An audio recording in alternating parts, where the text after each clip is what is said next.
أحسن الله إليكم. قال المصنف رحمه الله تعالى: الأصل الرابع بيان العلم والعلماء والفقه والفقهاء، وبيان من تشبه بهم وليس منهم. وقد بين الله تعالى هذا الأصل في أول سورة البقرة من قوله: يا بني إسرائيل اذكروا نعمتي التي أنعمت عليكم، إلى قوله قبل ذكر إبراهيم عليه السلام: يا بني إسرائيل اذكروا الآية. ويزيده وضوحا ما صرحت به السنة في الكلام الكثير البين الواضح للعامي البليد. ثم صار هذا أغرب الأشياء، وصار العلم والفقه هو البدع والضلالات، وخيار ما عندهم لبس الحق بالباطل. وصار العلم الذي فرضه الله تعالى على الخلق ومدحه لا يتفوه به إلا زنديق أو مجنون. وصار من أنكره وعاداه وصنف في التحذير منه والنهي عنه هو الفقيه العالم. جزاك الله خير.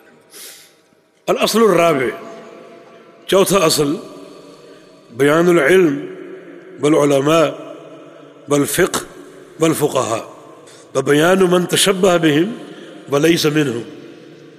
علم کا بیان، علماء کا بیان. ظاہر ہے کہ علم جو ہے یہ اساس ہے دین پر چلنے کی اور دین کے قائم رہنے کی. دین کا قیام علم کے ساتھ.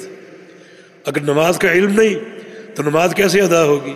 حج کا علم نہیں، حج کیسے کرو گے؟ تو یہ علم جو ہے یہ عمل کی اساس ہے اور دین کا قوام ہے. چنانچہ یہ چوتھا اصول جو ہے بیان العلم، علم کا بیان. علم کے بارے میں یہ قاعدہ ذہن میں رکھے، جب مطلقاً علم کی بات ہوگی، علم، تو اس سے مراد ایک ہی علم ہے اور وہ شریعت کا علم ہے، کتاب و سنت کا علم. کتاب و سنت اور شریعت کے علم کے علاوہ باقی جتنے بھی علوم ہیں وہ ہمیشہ مقید بیان ہوتے ہیں. علم طب، علم ہندسہ، علم الزراعہ، وہ مقید بیان ہو. لیکن خالی علم، علم شریعت ہے، کتاب و سنت کا علم. باقی یہ سارے فنون ہیں، میڈیکل ہوا، سائنس ہوئی، زراعت، ایگریکلچر اور انجینئرنگ، یہ سارے فنون ہیں. ان کو اگر علم کہا جائے گا، مقید کہا جائے گا. خالی علم اگر بولیں گے تو اس سے مراد علم زراعت ہو سکتا ہے؟ نہیں ہو سکتا جب تک مقید نہ کرو. تو اصل رابع، چوتھا اصل کیا ہے؟ علم کا بیان، علماء کا بیان اور فقہ اور فقہاء کا بیان، جس کو شریعت نے خوب اجاگر کیا اور واضح کیا. علم کی شان بیان کی، علم کا مقام بیان کیا، علم کی ضرورت کو واضح کیا. چنانچہ کتاب و سنت میں اس کا شافی اور کافی بیان موجود ہے. ساتھ دوسرا بیان ایک اور، تو بیان من تشبہ بہم ولیس منہم، اس کے ساتھ ساتھ ان لوگوں کا بیان جو علماء کے مشابہ ہیں، علماء میں سے نہیں ہیں، عالم بننے کی کوشش کرتے ہیں، عالم نہیں ہیں. یہ قاعدہ واضح ہوا. ایک ہے علماء اور ایک ہے عالم بننے کی کوشش کرنا. دونوں کو سمجھو تاکہ اصلاح کا راستہ اچھی طرح واضح ہو جائے. شریعت نے بتایا کہ علم اور علماء، ان کا مقام اور شان، یہ تو اصل رابع انتہائی قیم ایک اصول ہے. اور ظاہر ہے کہ دین پر چلنا علم کے ساتھ ہی. صحیح عمل علم صحیح کا متقاضی. عمل صحیح کب ہوگا؟ جب اس عمل کے بارے میں علم صحیح ہوگا. علم اور غلط ہے تو عمل بھی غلط ادا ہوگا، پھر ناقابل قبول ہوگا. اور اس کو علماء بیان کریں گے. ایک طبقہ علماء کا، ایک طبقہ ان لوگوں کا جو عالم نہیں ہے لیکن عالم بننے کی کوشش کرتے ہیں، علماء کا تشبہ اختیار کرتے ہیں. پہچاننے کی ضرورت ہے کہ عالم راسخ کون ہے، عالم ربانی کون ہے، اور وہ کون ہے جو عالم نہیں مگر عالم بننے کی کوشش کر رہے ہیں. ایسے لوگ جن کو کچھ بولنا آ جائے، کچھ چار کلمے ادا کرنا آ جائے، تو اپنے آپ کو وہ عالم اور مفتی قرار دیتے ہیں. تو یہ اصل رابع یہ ہے کہ دونوں کی پہچان کرو. عالم راسخ کون ہے اور وہ کون ہے جو عالم نہیں لیکن عالم بننے کی کوشش کر رہے ہیں. وقد بین اللہ تعالی هذا الاصل فی اول سورۃ البقرہ من قوله یا بنی اسرائیل اذکروا نعمتی التی انعمت علیکم الی قوله قبل ذکر ابراہیم علیہ السلام یا بنی اسرائیل اذکروا الآیہ۔ اللہ تعالیٰ نے اس اصل کو سورہ بقرہ میں بیان کیا ہے، بنی اسرائیل کے ذکر میں، بنی اسرائیل کے ذکر میں اس اصل کو بیان کیا ہے پوری تفصیل سے۔ بنی اسرائیل کو اللہ تعالیٰ نے اپنی نعمتیں یاد دلائی، اور میں نے تمہیں پورے جہان پر فوقیت دی، یاد دلایا، اور پھر یاد دلایا کہ تمہاری جو کتاب تورات ہے اس میں آخری پیغمبر کی بعثت کا ذکر ہے، اس پر ایمان لے آؤ۔ یہ علم صحیح ان کے سامنے پیش کیا، علم صحیح ان کے سامنے پیش کیا، اور جو ان کے گنے چنے علماء تھے وہ اس علم صحیح سے آگاہ تھے۔ چنانچہ یہ ذری قاعدہ سورہ بقرہ میں بنی اسرائیل کے احوال کے تناظر میں موجود ہے، علم کا بیان، علماء کا بیان، علم کا بیان اور علماء کا بیان۔ اور یہ ایک ایسا اصل ہے جو ایک انسان کی حفاظت، عقیدے کی، عمل کی، اس کے لیے انتہائی ضروری، لیکن ساتھ ساتھ ضروری ہے کہ ان لوگوں کو پہچانا جائے جو عالم نہیں لیکن عالم بننے کی کوشش کر رہے ہیں۔ تو ایسے لوگ یقیناً گمراہ کریں گے اور یقیناً فتنہ اور فساد برپا کریں گے۔ نبی علیہ السلام کی حدیث ہے یرفع العلم یفشو الجہل، کہ قیامت سے قبل علم اٹھایا جائے گا اور جہالت پھیل جائے گی۔ تو خاص طور پہ آج کے دور میں یہ قاعدہ انتہائی قابل غور ہے، علم اٹھا لیا جائے گا اور جہالت پھیل جائے گی۔ کیسے؟ فرمایا کہ ان اللہ لا يقبض العلم انتزاعا من صدور الرجال، اللہ پاک علم کو لوگوں کے سینوں سے معاف نہیں کرے گا، بلکہ علم کو اٹھائے گا علماء کو اٹھا کر۔ رفتہ رفتہ علماء ختم ہوتے جائیں گے، فوت ہوتے جائیں گے، اور جو علم ان کے سینے میں موجود ہے اسے ساتھ لے جائیں گے۔ ایک عالم کا چلا جانا ایک عظیم المیہ ہے۔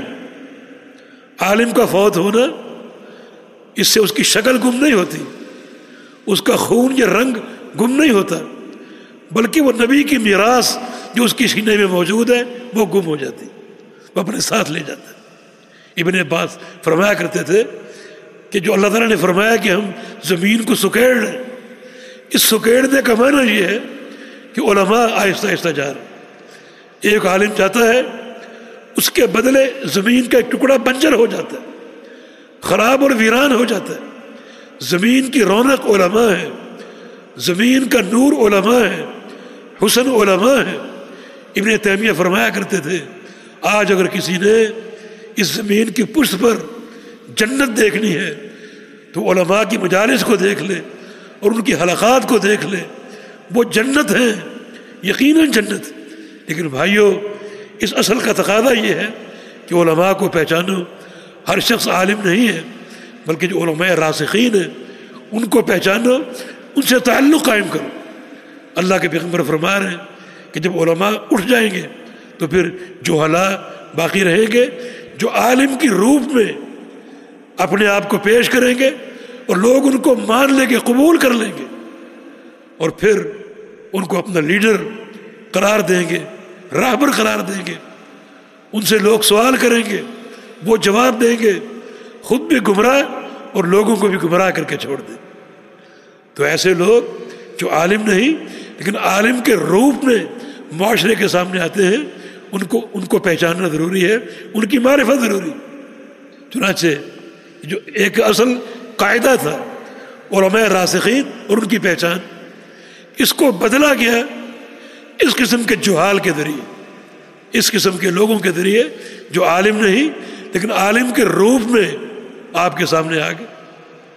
اب یہ قصاص موجود ہیں، قصہ کو جھوٹی حکایتیں بیان کرنے والے، جھوٹی قصے بیان کرنے والے، بغیر سند کے، بغیر حوالے کے موضوعات کا سہارا لینے والے۔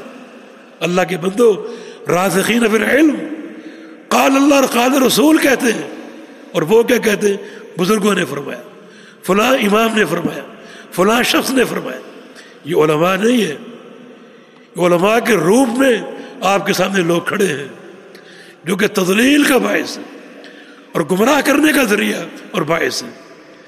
چنانچہ یہ ایک ذری اور اصل قاعدہ، علم کو پہچانو، علماء کو پہچانو، جو راسخین فی العلم ہیں ان کے ساتھ تعلق جوڑو، ان سے مسائل معلوم کرو، دین سیکھو اور پڑھو، تاکہ مجھے ایک ترتیب چلی آ رہی کتاب و سنت اور توحید، ان کی اساس پہ اجتماعیت اور حاکم وقت کی سمع و اطاعت، اور پھر ان تمام چیزوں کا مدار اور محور علم نافع، یہ تمام چیزیں ایک ترتیب سے قائم ہو جائیں. گویا ہر دور میں لوگوں نے ان اصولوں کو اپنے غلط نظریوں کے ساتھ بگاڑنے کی کوشش کی. یزید وضوحا ما سرت بھی سنت فی الکلام الکثیر البین الواضح للعامی البلید. جو قرآن نے علم اور علماء کا مقام ذکر کیا اور علماء کے مقابلے میں جہلاء اور ان کا علماء کے روپ میں آنا، اس کی شناعت کو بیان کیا. نبی علیہ السلام کی احادیث میں اس کی خوب جو ہے وہ اس کا تذکرہ موجود ہے، علماء کا مقام موجود ہے، علم کا مقام موجود ہے. اور علماء کے مقابلے میں جو جہلاء ہیں ان کو اجاگر کیا گیا کہ علم کن سے لینا ہے اور کون لوگ اس بات کے مستحق ہیں کہ ان کا تلمذ اختیار کیا جائے، اور کون لوگ ہیں جو علم کا نام لے کر بدعات کو، ضلالات کو، گمراہیوں کو اور شرک اور بدعت کو ترویج جو ہے وہ دے رہے. وَخِيَارُ مَا عِنْدَهُ لُبْسُ الْحَقِّ بِالْبَاطِلِ. ان لوگوں کے پاس کیا ہے پیش کرنے کے لیے؟ حق اور باطل کو خلط ملط کر کے پیش کرنا. اپنے ذہن ان کے تلبیس کا شکار ہے، اور یہ تلبیس وہ آگے لوگوں تک منتقل کر رہے. جبکہ علماء جو ہیں راسخین، وہ آپ کو کیا دیں گے؟ فرقان. سبحان اللہ، بڑی عظیم یہ دولت، بڑی عظیم دولت. ان تتقوا اللہ یجعل لکم فرقانا. اگر تم حقیقی تقوی اختیار کرو گے تم کو اللہ فرقان دے گا. فرقان کیا ہے؟ یہ تلبیس کے خلاف ہے. حق و باطل میں فرق، حق اور باطل دونوں میں نکھار ہوگا، دونوں جدا ہوں گے. یہ وظیفہ اور یہ عمل کن کا ہے؟ سچے علماء کا، ربانیین، راسخین فی العلم. کیونکہ جو فرقان کی بنیاد ہے وہ اللہ کی وحی، محمد فرق بین الناس. صحیح بخاری کی حدیث کہ محمد لوگوں میں فرق ہے. جو اللہ کے پیغمبر کی اتباع کرے گا صلی اللہ علیہ وسلم، اس کو یہ فرق اور فرقان حاصل ہو، وہ تلبیس سے بچ جائے گا. تلبیس کب آئے گی؟ حق و باطل میں گڈ مڈ ہو جانا اور حق و باطل میں اختلاط کا ہو جانا. یہ کب ہوگا؟ جب اللہ کی وحی سے آپ دور ہوں گے. ایسے علماء کے پلے پڑ جائیں گے جن میں خود تلبیس ہے، وہ آپ تک یہ تلبیس، شبہات اور شکوک منتقل کریں گے. چنانچہ اصل قاعدہ حقیقی علماء کو پہچاننا جو فرقان کی اساس پر، محمد فرق بین الناس، فرق اللہ کا رسول ہے صلی اللہ علیہ وسلم. کتنی واضح بات ہے. کس کا دین سچا ہے اور کس کا جھوٹا ہے، یہ فرق اللہ کا رسول ہے. کس کی نماز درست ہے اور کس کی غلط ہے، یہ فرق اللہ کا رسول ہے. کس کا عقیدہ مقبول ہے اور کس کا عقیدہ مردود ہے، یہ فرق اللہ کا رسول ہے. کون جنتی اور کون جہنمی، یہ فرق اللہ کا رسول ہے. اور یہ فرق آپ کو کون دے گا؟ جس کے پاس اللہ کے پیارے پیغمبر کا علم موجود ہے. کیونکہ اللہ کا پیارا پیغمبر فرق کی بنیاد ہے. اس سے ہٹ جاؤ گے تو پھر وہ تلبیس کا راستہ ہے، بدعات کا راستہ، شکوک اور شبہات کا راستہ، یہ سارا تلبیس کا راستہ ہے. تو یہ ایک فرق پیش نظر رہنا چاہیے. حقیقت یہ ہے کہ جو علم اور علماء کے تعلق سے دین نے ضوابط اور قواعد دیے، اس میں تشکیک پیدا کی گئی اور لوگوں کو دور کرنے کی کوشش کی گئی ایسے علماء کے ذریعے جو عالم نہیں مگر عالم کے روپ میں لوگوں کے سامنے آ گئے، ان سے تشبہ اختیار کر کے ان جیسا بننے کی کوشش کرنے لگے. وصار العلم الذي فرضه الله تعالى على الخلق ومدعه لا يتفوه به الا زنديق او مجنون. اب معاملہ یہ کہ جو علم اللہ نے فرض کیا اور اللہ نے عطا کیا، جس علم کی مدح کی، اس علم کی خالص بات کرنا، یہ ان نئے لوگوں نے اس کو زندیق، الہاد اور جنون قرار دے دی کہ آج جو شخص سچے کتاب و سنت کی بات کرتا ہے وہ مجنون ہے، وہ پاگل ہے، وہ پتہ نہیں کس دور کا بندہ ہے۔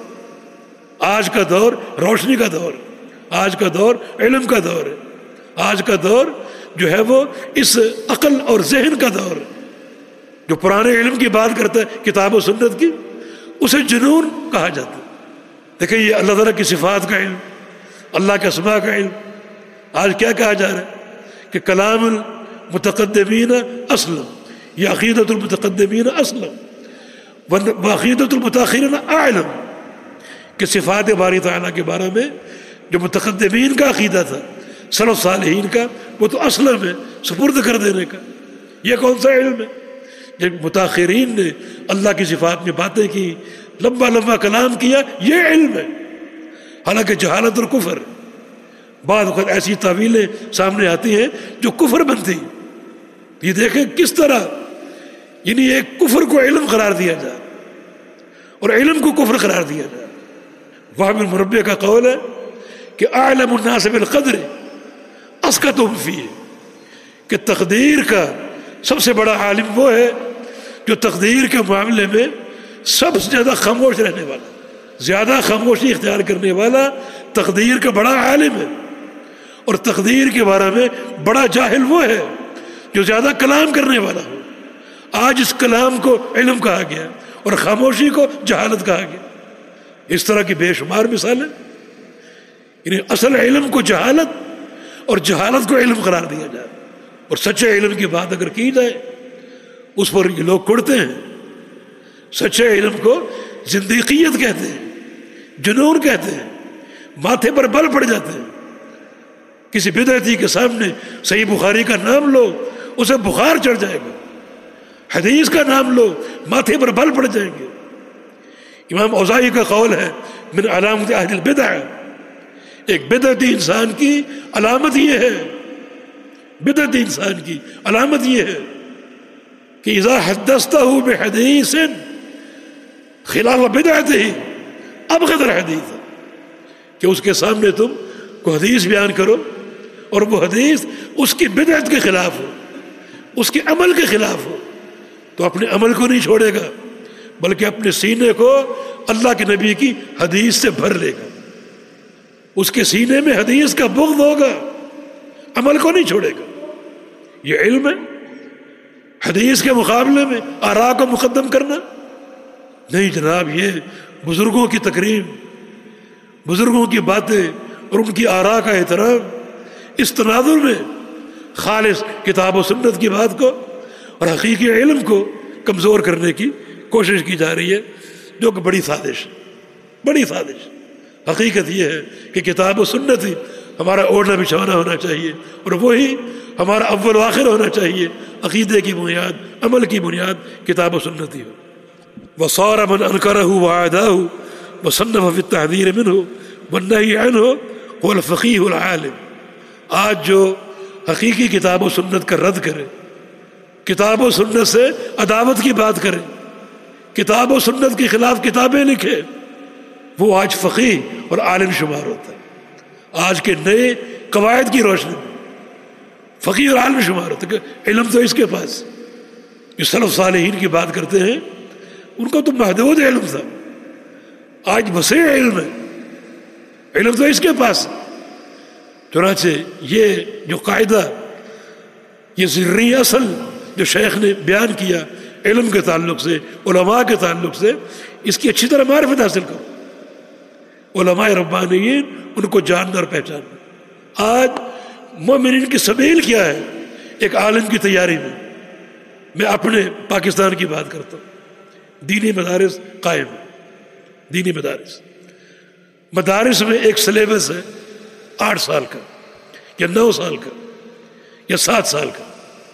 علماء مدارس میں تشریف فرما ہے اور وہ پڑھاتے ہیں تفسیر میں کئی کتابیں، اصول تفسیر، حدیث میں 8-9 کتابیں، بخاری، مسلم، ابو داؤد، نسائی، ترمذی، ابن ماجہ، دارمی، موطا، مشکات، عمدۃ الاحکام، بلوغ المرام، لگ بھگ 30,000 کے قریب حدیثیں پڑھاتے. تفسیر ہو گئی، اصول تفسیر ہو گئے، حدیث ہو گئی، اصول حدیث ہو گئے، فقہ ہو گئی، اصول فقہ ہو گئی. فقہ کون سی؟ جو کتاب و سنت سے ماخوذ ہے. پھر کتاب و سنت کے فہم کے لیے جو عالی علوم ہے، نحو ہے، صرف ہے، گرامر ہے، وہ پڑھاتے ہیں. عقیدہ، توحید، ہر سال عقیدے کی کتاب پڑھائی جاتی. اگر 8 سال کا سلیبس ہے تو 8 عقیدے کی کتابیں. ہمارا جو معہد کراچی میں، اس میں 8 کتابیں عقیدے کی پڑھائی جا رہی. 8 کتابیں. کتنا رسوخ حاصل ہوگا. تو یہ ان مدارس میں ایک طریقہ کار رائج، اور وہ ایک طالب علم 8 سال اپنے اساتذہ کی صحبت میں گزارتا اور ایک ہیرا بن کر نکلتا.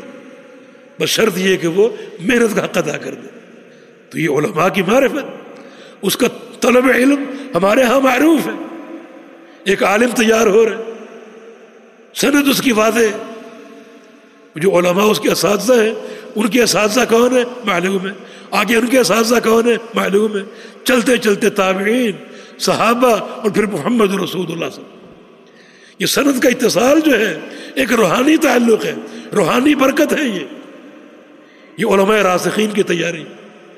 اور ایک شخص اگر کتابیں گھر لے کر پڑھ لے، کمپیوٹر کے سامنے بیٹھ کر اس نے انٹرنیٹ کھول لیا اور پڑھ رہا، 2-4 متن پڑھے، 2-4 کتابیں پڑھی اور مفتی بن کر منظر عام پر آ گئی.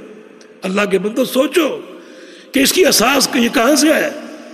ابن صلاح رحمہ اللہ بہت بڑے محدث اور اصولی، وہ کہتے ہیں کہ طالب علم کی یہ شرط ہے کہ طالب علم نے علم کہاں کہاں سے لیا اور کس کس شیخ سے لیا، تاکہ ان مشائخ کے تعین سے ہمارے سامنے واضح ہو جائے کہ اس عالم کا مخرج کیا ہے، مشرب کیا ہے، اس کا عقیدہ کیا ہے، اس کا منہج کیا ہے. اور ایک شخص مجہول کس سے پڑھا، کس سے حاصل کیا، 2 لفظ بولنے کی آ گئے، انگریزی میں بات کرنے کی صلاحیت آ گئی، آپ متاثر ہو گئے. انگریزی میں 2 جوکیں کر لی، آپ متاثر ہو گئے، خوش ہو کر اس کے حلقے میں شامل ہو گئے. نہیں، شیخ نے یہ اصول بڑی ایک درد مندی سے بیان کی کہ شریعت نے علم اور علماء کو واضح کیا، اور اس کے مقابلے میں وہ لوگ جو علم اور علماء کا نام لیتے ہیں حقیقی عالم نہیں ہے. متنبع ہو جاؤ، چکنا اور اشار ہو جاؤ، تاکہ کوئی تم کو گمراہ نہ کر سکے اور تمہارے سامنے صحیح ایک اساس بحمد اللہ قائم ہو جائے. اس کی ایک مثال یہ بھی ہے کہ جو راسخ علم نہیں رکھتے ان کا انداز تضلیل کیا ہے، گمراہی کا انداز کیا ہے. چنانچہ حکایات، موضوعات، ایسی باتیں جو مستند نہیں ہیں، حوالے کے بغیر، جھوٹ، ایک تو یہ ان کا بیان. دوسرا تفریق کتاب و سنت میں بھی، اور اس طرح بھی ہوا پرستی، خواہشات کی اتباع اور خواہشات کی غلامی. ایک شخص کھڑا ہوگا، نماز، جناب نماز پڑھو، اس کی یہ فضیلت، یہ ثواب، یہ ثواب. یہ ثواب کہاں سے آیا؟ فلاں حدیث سے، فلاں حدیث سے، فلاں حدیث. ٹھیک ہے، یہاں تک بات ٹھیک ہے. اب اصل بات طریقہ نماز، طریقہ نماز. اب وہ حدیثیں کہاں گئیں؟ ختم. طریقہ اپنا اپنا. طریقہ صحیح ہوگا تو ثواب ملے گا.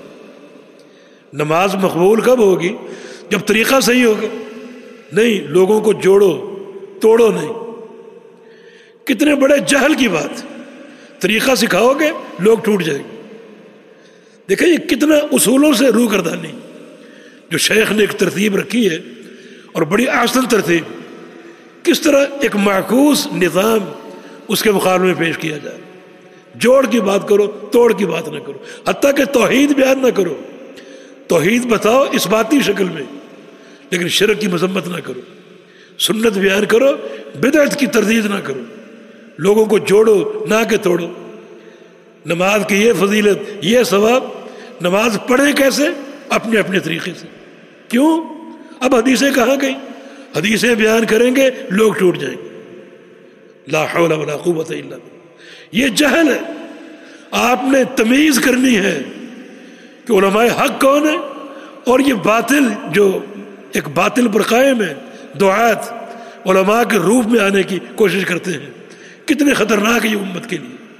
صحیح نظریہ پیش نہیں کریں گے, صحیح عمل پیش نہیں کریں گے. اصل رابع انتہائی وقیع اور بڑا قیمتی کہ صحیح علماء کی پہچان اور ان لوگوں کی پہچان جو عالم کے روپ میں امت میں کھڑے ہیں اور گمراہی کا فریضہ انجام دے رہے ہیں.